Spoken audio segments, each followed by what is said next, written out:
Hello? There we are. We have sound. That's good. I have quite a soft voice, so it gets even softer when I meditate. So, so welcome to Dhammaloka this Saturday afternoon to the Buddhist Society of Western Australia. Very nice that we have the opportunity to meditate together. I always find that even though I live in Sri Lanka and I live on my own in a hut, I always enjoy group meditations, and I find there's quite an energy with it. Do people find group meditation supportive? Yeah, I think probably that's why you're here. So it's very good to have that opportunity to have a group meditation. My name is Ajahn Nissarano, and as I mentioned, I'm living in Sri Lanka most of the time now, but I was ordained in the Serpentine Monastery, Bodhinyana, my full ordination 18 years ago. So it's very nice for me to come back to Dhammaloka, to here, to see people and to meditate with people. So it's a very good opportunity. So this afternoon I was just going to introduce the meditation with a theme that I used recently, actually, but it's quite a important theme and useful in the meditation, and that is to think of the mind as a jewel. And I mentioned recently Ayakema, one of my teachers, she used to refer to the mind as the jewel of a mind, and this is because the mind is actually, it's a great source of happiness, it's a great source of purity, of wisdom. It's where enlightenment happens. So the mind is a jewel. But for most of us, is that our experience? Do people feel that? Of course. The mind is also a great source of suffering. And this is what the Buddha was talking about. This is where most of our suffering comes from, doesn't it? Of course, we have suffering in the body as well. So in the meditation, I was going to develop this theme, this guided meditation. I developed the theme of the mind as a jewel, and to use that clarity of that jewel of a mind, the light of that mind, the brilliance of that mind, as a positive way to influence the meditation. Because there are many supports we can use for the meditation, and imagination is very useful in this area. For instance, we can think about things we are grateful for, people we are grateful for, and use the energy of that to develop loving kindness. And we can use that either as a meditation on its own, or we can use it with a meditation object. We infuse it with this positive energy, and then the meditation can go much, much deeper, because the mind is very attracted by it. Because it's much more, the breath, if you say, for instance, you're using the breath in the meditation, if it's got a very attractive feeling with it, the mind will stick to it, the mind will go deeper into it, and the meditation will progress very smoothly and deeply. So I would like to read something the Buddha said about, but why is this jewel of a mind? Why don't we see it as a jewel of a mind? Any ideas? Why is our mind sometimes our worst enemy? Defilements. That's it. That's in a nutshell. So we have this jewel of a mind, but what's it covered with? It's encrusted with. It's coated with this sort of mud, of defilements. And these are the defilements. For instance, we talk of greed, hatred, and delusion. They're the ones we commonly talk of. But also in meditation, what we think of the defilements in terms of the 5 hindrances, pancha nivarana. So this is like sensual desire and ill will, drowsiness and dullness, restlessness and remorse or worry and doubt. These are qualities, these are hindrances, these are defilements that cover up the mind. And so it's when we develop the meditation that we clean the mind. We actually get to uncover that jewel. So I'd like to just read what the Buddha talked about with the mind. I think some of you will know this actually. He said, "Luminous, monks, is this mind, but it is defiled by adventitious defilements." And this means adventitious. It's not a common word, but it means the defilements that visit the mind. So in other words, they're external, from outside. That's what you'd say. So it reads, luminous because is this mind, but it is defiled by defilements that come from outside, visited by defilements that come from outside. The uninstructed worldling does not understand this as it really is. Therefore I say, for the uninstructed worldling, there is no development of the mind. This is chitta bhavana. So this is like meditation, developing the mind, and other aspects of developing the mind. So this is for anyone who hasn't heard about meditation, hasn't heard about, say, for instance, Buddha's teachings. He would say that to uncover the qualities of the mind will be very difficult. It's interesting when you say that. I don't know if that occurs to other people. It occurs to me that in other traditions they do develop deep meditation.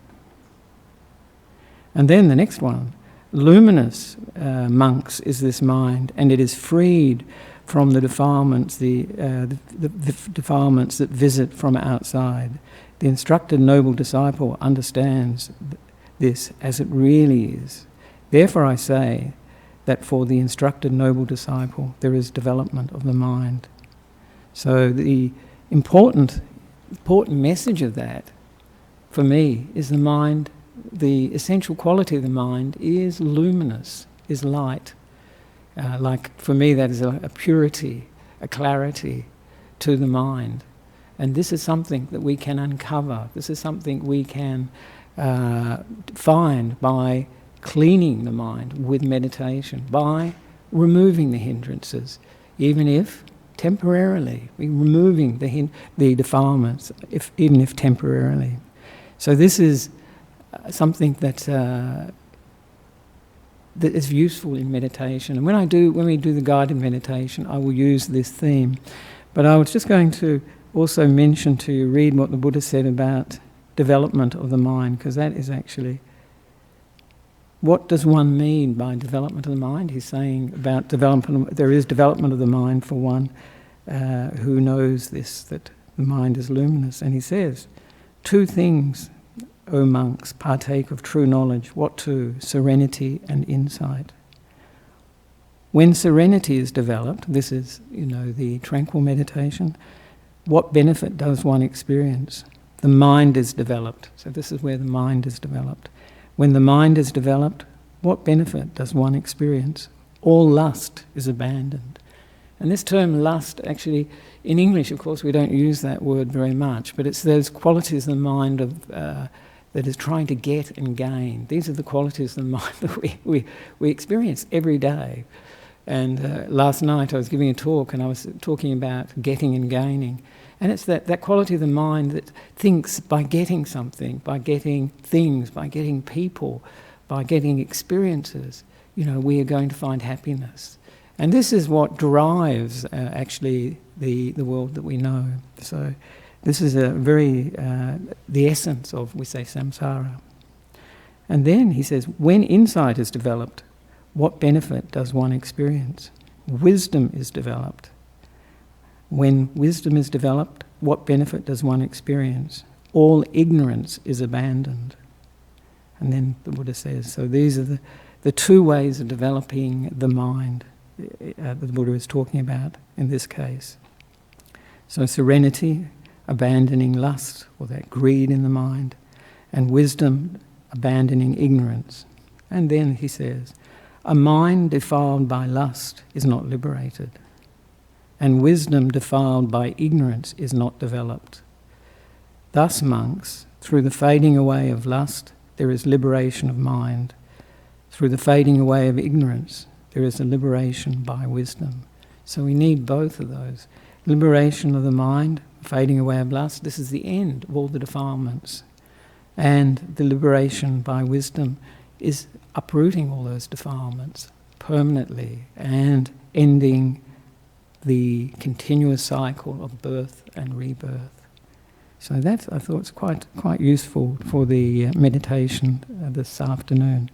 So it's pointing to the fact of how we can develop the mind, and what we're doing this afternoon is part of that developing of the mind, part of that cleaning of the mind, so that we can actually see the luminous quality of the mind. And when we have that luminous quality of the mind, develop the wisdom, the understanding, and also remove all the defilements and develop the wisdom to end samsara. So this is, I hope, will be useful for the meditation, and as I say, I'll develop it as we go along. The other thing that I was going to emphasize this afternoon is I found very useful is for every meditation, it's very useful to have an intention when you start the meditation. You might have heard, I don't know, do you hear that very often from teachers? No? It's very useful to have an intention. And an intention is different from expectation or demanding that this happen, something happen in the meditation, a particular state occur. Because intention is much more like giving the mind a direction that it can go towards. Because I notice when I don't have an intention in mind, the meditation can go all over the place, you know. And that's fine, you know.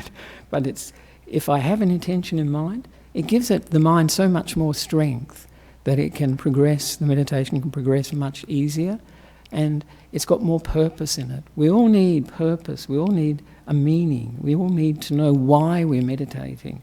And intention gives that information to the mind, why it's meditating, what's the purpose. And when we have these intentions, it's very important not to, you know, we think, oh, you know, I want to be in first jhana or something like that. I want to be in a very deep meditation, or I want to develop insight.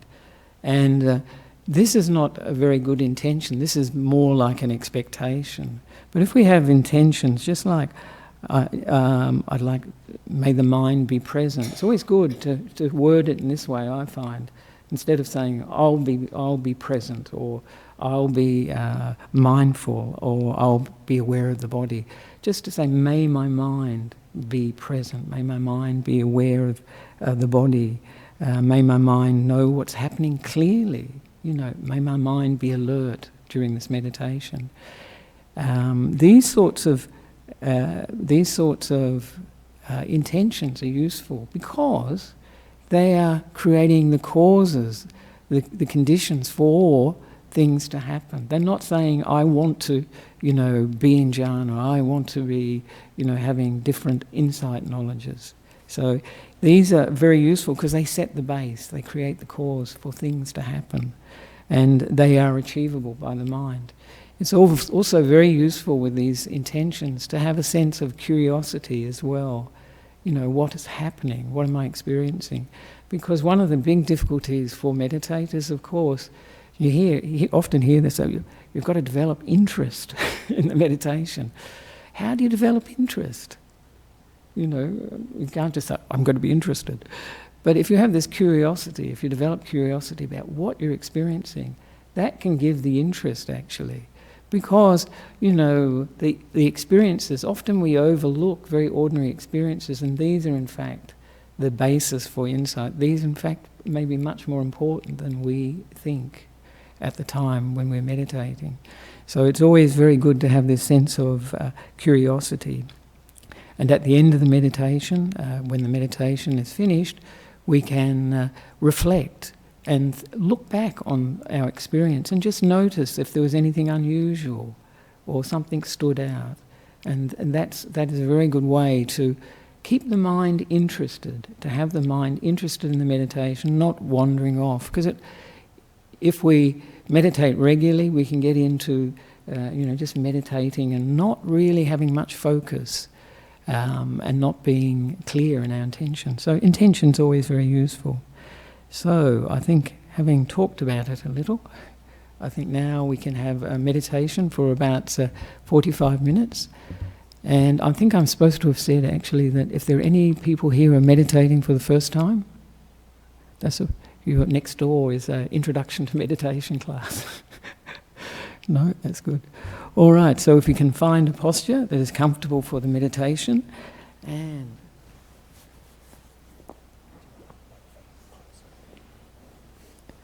yes, actually that would be, yeah, that's good. That's good. Right.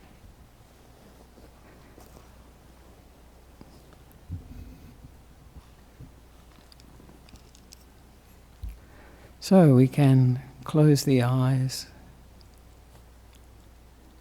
and adjust the body, adjust the clothing to make ourselves comfortable.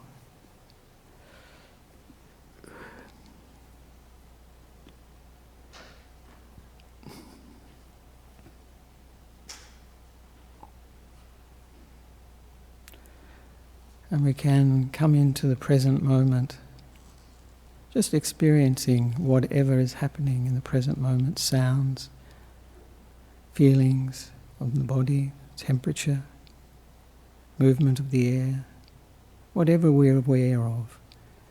And we have this kindfulness, this attitude of kindness to whatever we're experiencing, be it pleasant or unpleasant.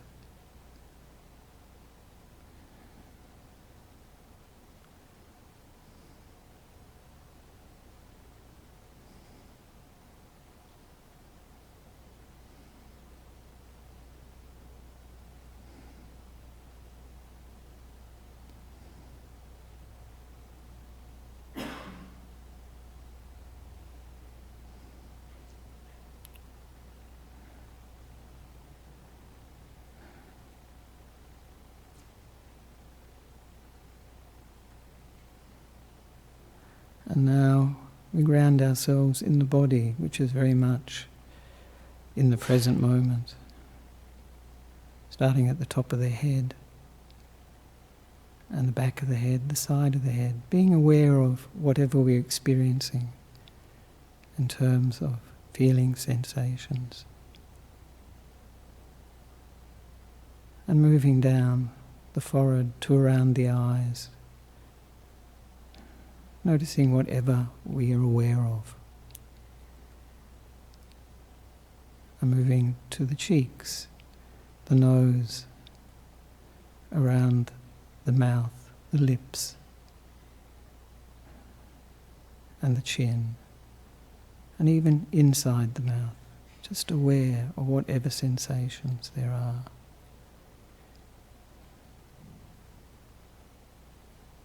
And moving down to the neck, all around the neck. And we relax the top, all the way from the top of the head, down the face, to the neck, with this kindfulness, relaxation, soothing.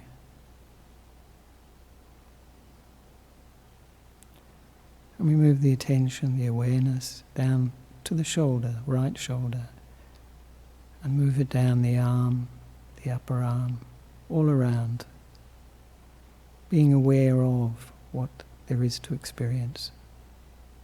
Around the elbow, the lower arm, the wrist, the top of the hand, and the palm of the hand. And we move the attention from to the base of the fingers, and then move them up the fingers to the tips of the fingers. And make a mind movement into the room, letting go of any tension, be it of the body or of the mind. Just relaxing the right shoulder, the right arm, the right hand. Now we move the attention to the left shoulder and become aware of it, how it is, and move the attention down the left arm to the elbow, all around the elbow, and down the lower left arm to the wrist, becoming aware of the palm of the hand and the top of the hand, all the feeling sensations, be they itching, warmth, pressure, coolness, whatever. And then we move the attention to the base of the fingers and move up the fingers to the tips of the left hand, and then make a mind movement into the room, letting go of all tension of the body and of the mind.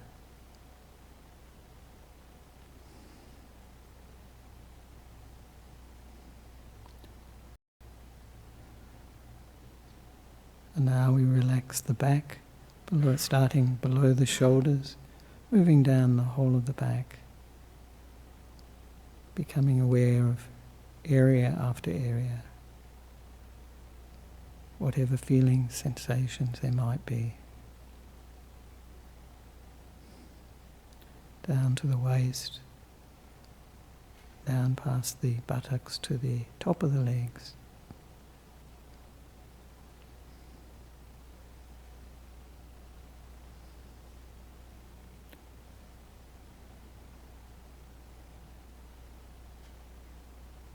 And we relax the whole of the back. We have this attitude of kindfulness to the back, allowing it to relax, to be comfortable.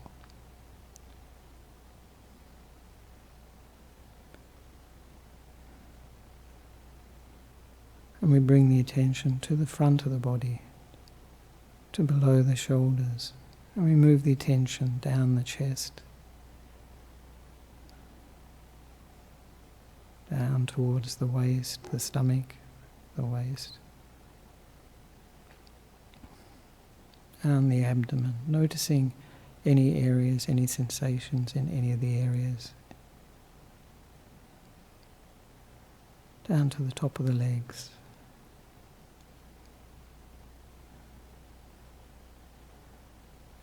And we soothe, we massage with our minds that area from the shoulders down to the top of the legs and the front of the body, relaxing, releasing, soothing.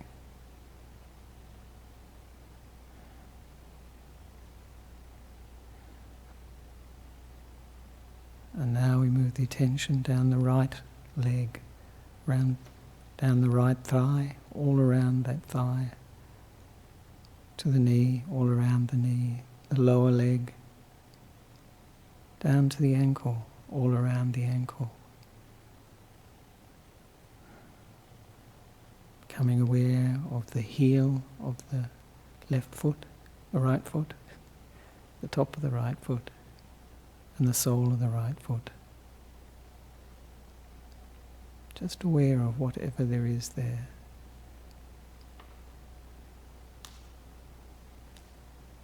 And we move the attention from the tips of the toes of the right foot, from the base of the toes to the tips of the toes. And we make a mind movement into the room, letting go of any tension, any hardness of body or mind, relaxing the right leg.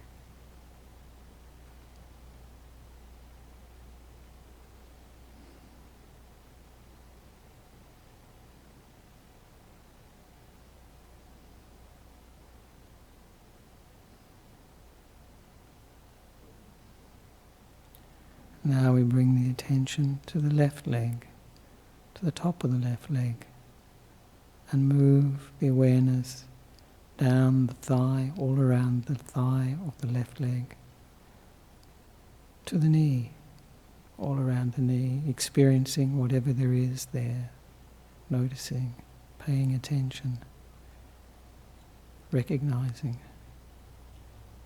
and moving down the lower left leg to the ankle,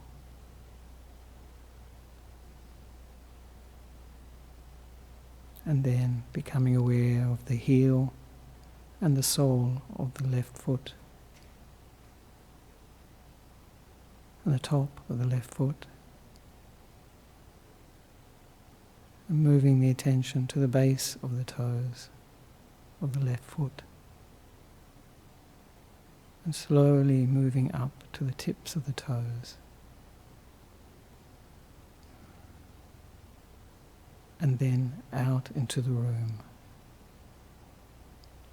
letting go of any tension, any hardness, tiredness of body or mind.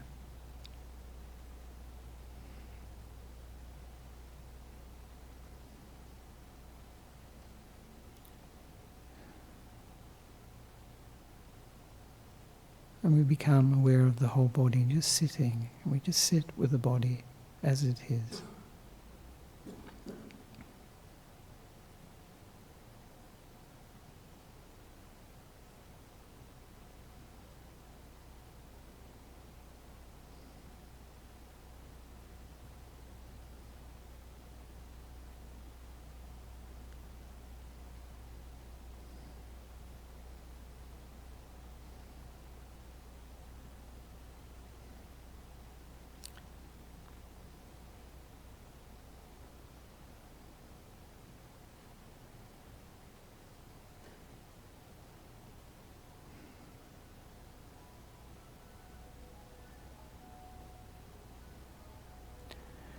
And we can bring to mind a beautiful jewel, lots of facets, shining, bright, brilliant, and very pure, filling the mind with this incredible light, this brightness, this clarity, clearness. Dissolving the darkness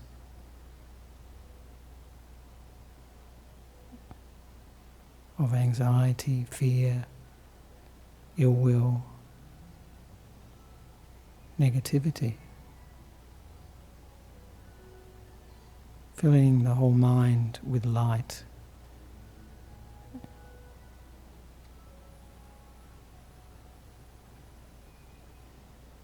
With purity and joy.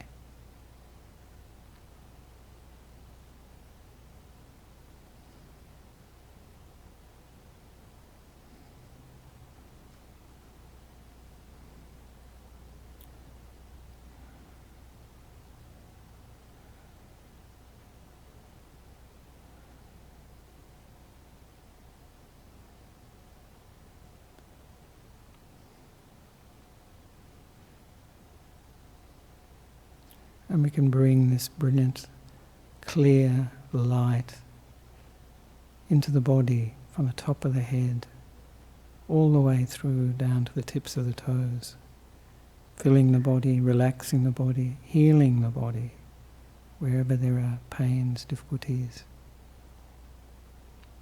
This brilliant white light, diamond light.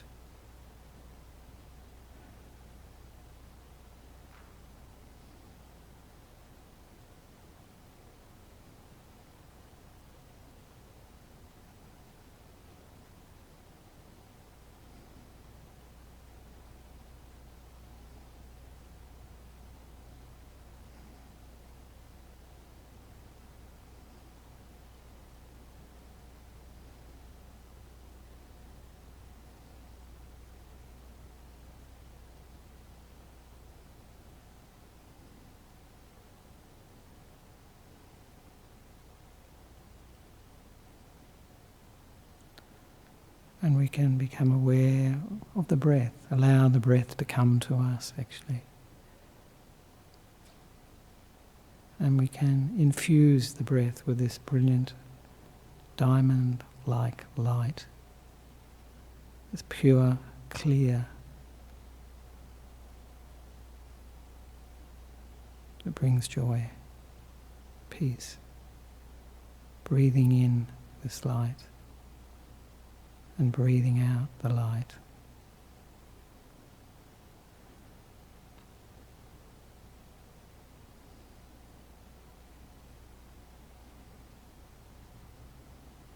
Sparkling, brilliant.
And whenever the mind wanders off, that brilliant light, that diamond-like light, shining, sparkling in the breath as we breathe in and as we breathe out.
coming close to the end of the meditation, so we can just reflect for a short time on how we feel.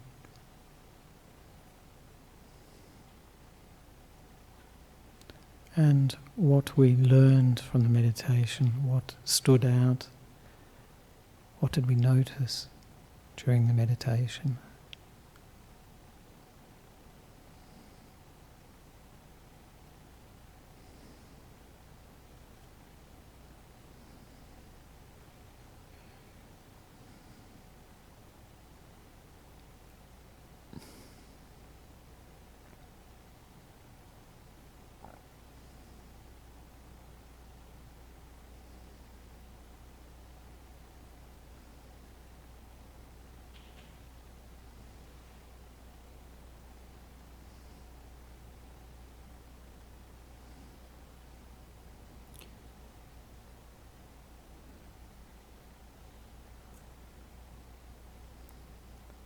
And we can share the energy that we have produced through this meditation with our family and friends wherever they are, and with all beings, that they may experience clarity, light, joy and happiness.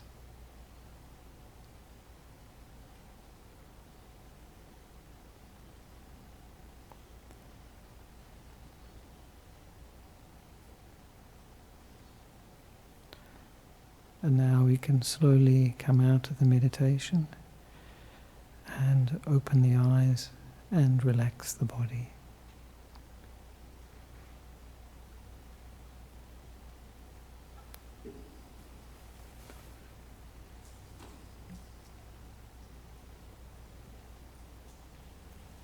Oh.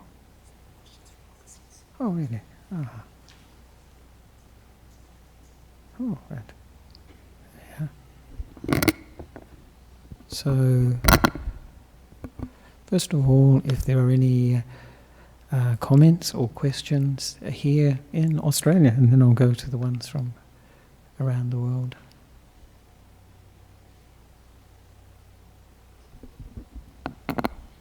Oh, yes, yes. In relationship to the breath. Yes. In relationship to the breath Mm. and the body. Mm. Let's not see the breath as the personality of the body, or the breath as the foundation of the breath. Right. Yes.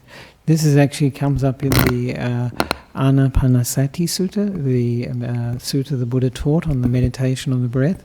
And this is the third stage of the meditation, where the Buddha is talking about we become aware of the whole body, and usually the interpretation is the whole body of the breath, but there is another interpretation that we become aware of the whole body. And I like the answer that a monk in Sri Lanka that I know, Venerable Jnanadeepa, he gave, and he was asked that, do we pay attention just to the whole of the breath, from the beginning, middle, the end, or do we pay attention to the whole body, move the attention, say, away from the breath to the whole body? And he said, either way, it amounts to pretty much the same. And it does, when you move the attention to the whole body, you're still aware of the breath. I find when I do that, it does give it a slightly more panoramic feel. But I feel with either approach is actually quite useful, and the determining factor as to what is right for you is whether it works. So, for instance, if you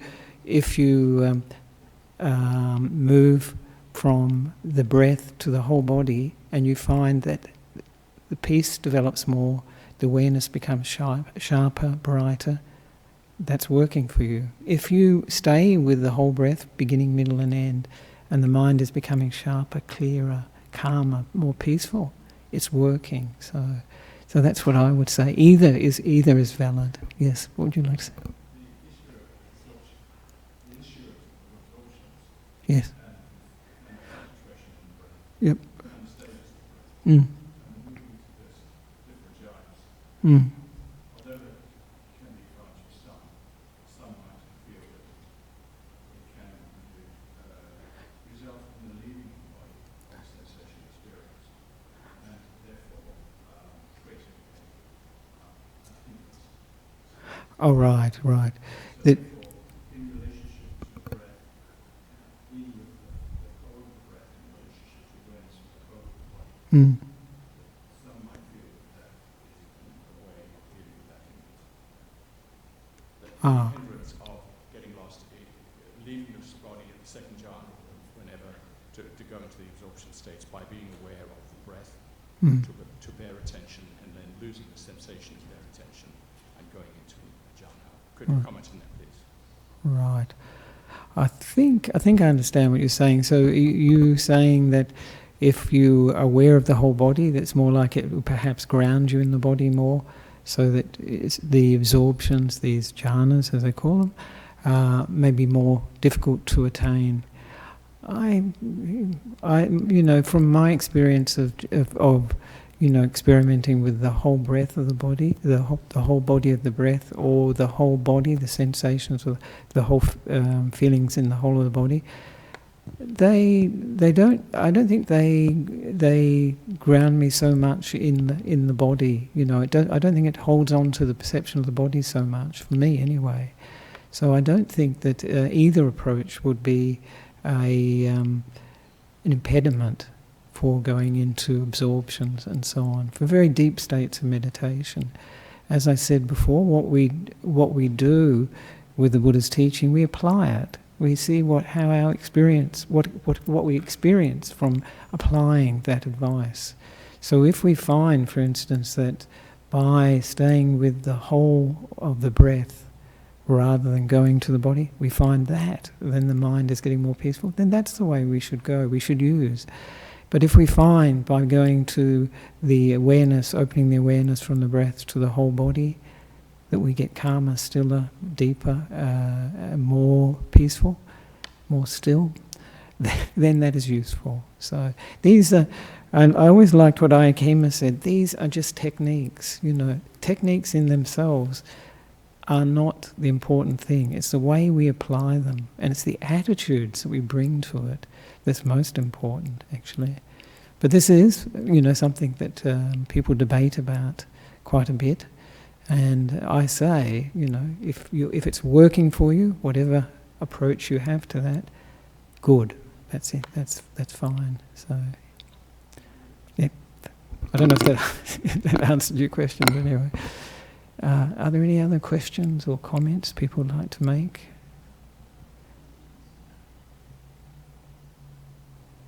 Yes. That's very good. Thanks, Venerable. I just wanted to ask about the attitude towards defilement as they arise in meditation. Oh, right, yes. Just the right attitude that helps to loosen them or to make them not recur as readily, or just to deal with them. That's a very good question, actually. Very helpful. What's the attitude that the attitudes that are useful for dealing with defilements when they arise in meditation, and indeed when they arise in life? Actually, it's quite important. When they arise in meditation, the most productive attitude, of course, is not to try and beat them up, not to start a war within ourselves, because we only have one mind. So if we start to introduce negativity, force, trying to get rid of things, this is immediately a sort of a knot in the mind. The mind can't be peaceful. We only have this one mind. So the best approach is to have an attitude come from wisdom too, to have an attitude of acceptance and kindness, softening around it. Just allowing space is actually very useful. One of the techniques I use for reducing thinking is particularly to imagine the mind like a panorama. When it's very open, then the defilements, they lose their overwhelming quality. They become reduced. They're like just part of the landscape. Instead of, when we're experiencing them, they're often like the whole of our picture. So if we open the mind, I often do that when I begin the meditation early on, just to open the mind so it's very wide. Because the nature of thinking, I think most people notice this, when thought arrives, it's like a grabbing in the mind. It grabs at it. But when the mind is open, there's less tendency to grab at these thoughts, less tendency for the mind to focus so much on those thoughts, just to open it. Just allow the breath to be in this vast horizon, a vast panorama. So they're the sorts of approaches I find useful. So any approach that is, has kindness in it, that is wholesome, can deal with defilements quite effectively. But if we try to use force, we're just buying into chasing our tail. It won't lead us anywhere. It won't lead us to peace. We can't beat ourselves up. Can't beat the mind up. So, thank you for that question.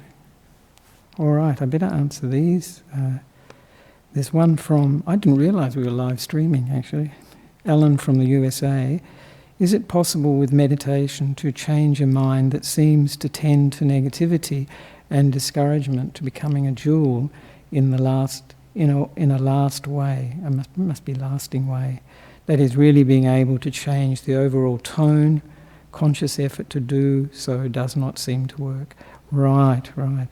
That does point to a very important factor, experience many of us have, isn't it? That we can consciously want to make changes in our lives and yet don't seem to be able to do it. Why is that? I often reflect on that myself. And what I come to is that there are levels of the mind. We have a very conscious level of the mind that we're well acquainted with. But we have a deeper level of mind, which is actually where a lot of the driving forces in our lives are coming from.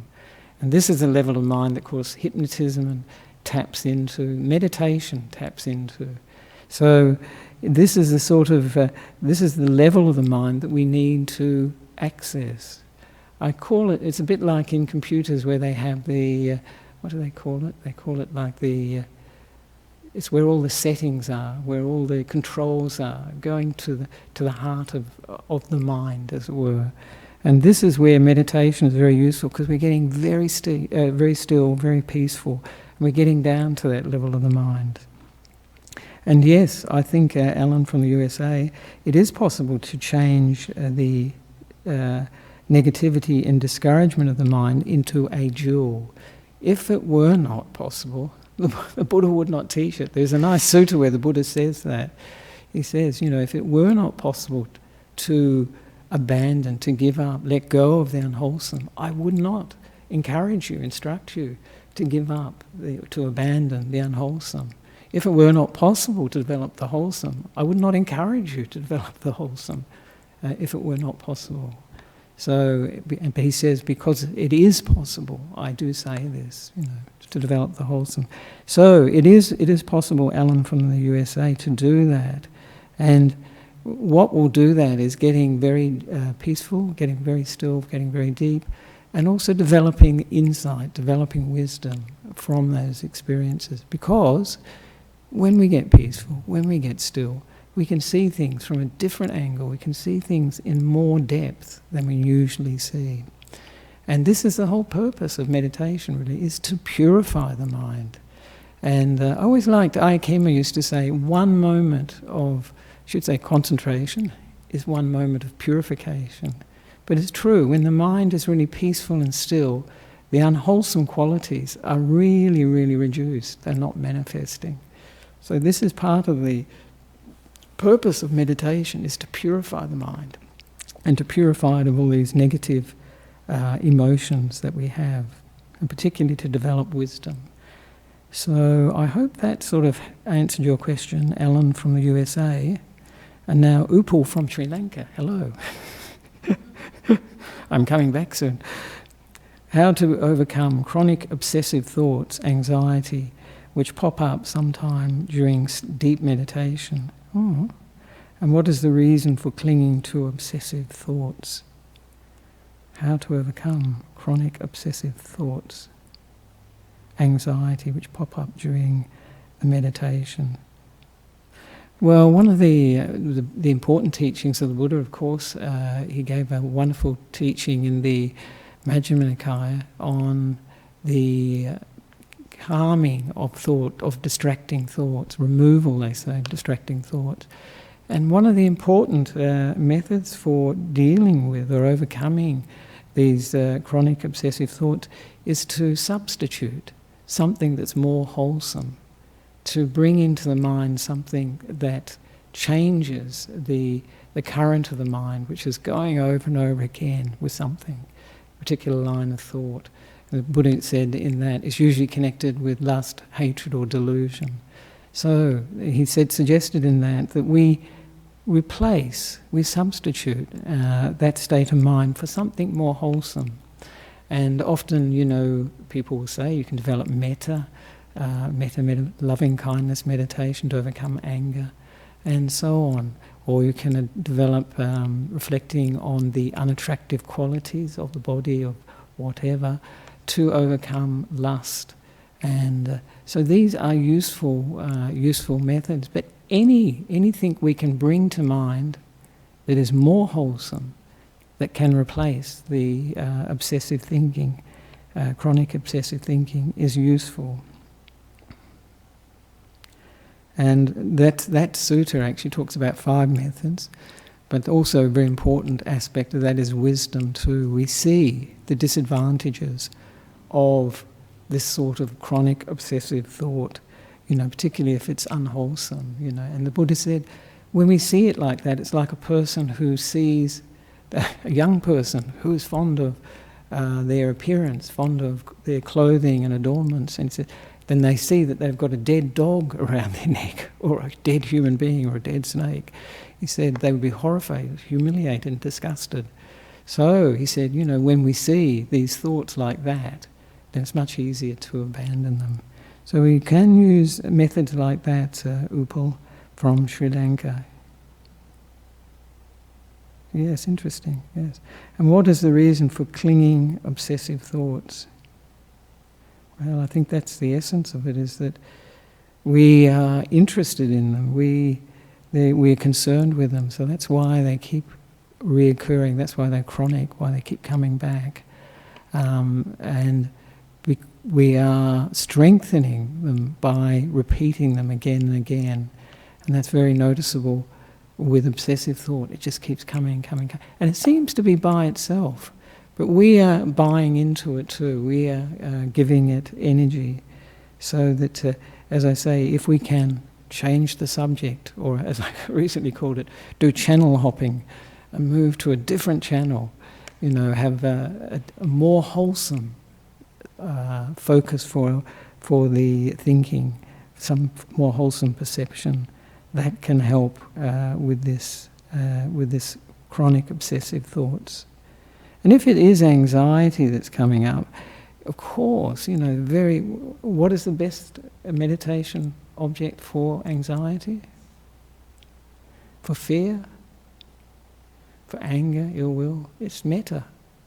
That kindness, and that kindness particularly, particularly to yourself, Upal, just to fill yourself with that kindness and care and friendliness, openness. Because if we do this, the mind hasn't got space for anxiety, hasn't got space for fear. We have security. This is the idea of metta. We feel secure, we feel safe, and we feel comfortable with ourselves. So this is very important. In this case, I think, Upal, if you can develop metta, or we call it loving kindness, or in Sri Lanka they say maitri bhavana, some would be very helpful in that case. So I hope that has answered the question for Upal in Sri Lanka. I wish you well. So, are there any other questions before we finish off? Just maybe. Very good. So, I hope that one of the benefits of this meditation for me, and I hope it was for you too, is when you visualize light, you get a lot more energy. It's the antidote actually to dullness and drowsiness, and I find that I get that a lot of energy with it. And for our meditation, anything that can bring up wholesome perceptions, For instance, the Buddha taught, if we recollect the qualities of the Buddha, the Dhamma, his teachings, recollect the Sangha, those that have realized his teachings, if we recollect our goodness, this is called sila, recollect our generosity, and recollect the qualities that allowed beings to become devas. If we do this, it brings brightness to the mind, it brings gladness, and from gladness, the Buddha said we develop rapture. From rapture, the body and the mind become very peaceful, tranquil, passaddhi, and this is where people lose perceptions of the body. Then there can be happiness, then the mind comes together, and then it's samadhi, we call it. This is perfect stillness.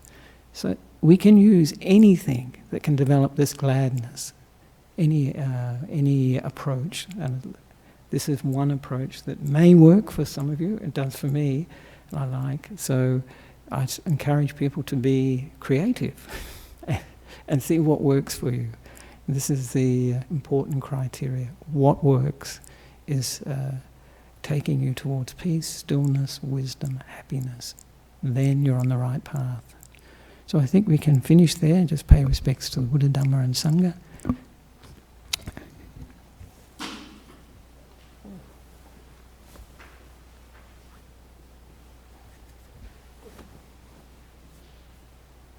Arahant Samma Sambuddho Bhagava Buddham Bhagavantam Adivadi Swakato Bhagavata Namo Dhammam Namssami Supatipanno Bhagavato Sāvaka Sangho Sangham Namami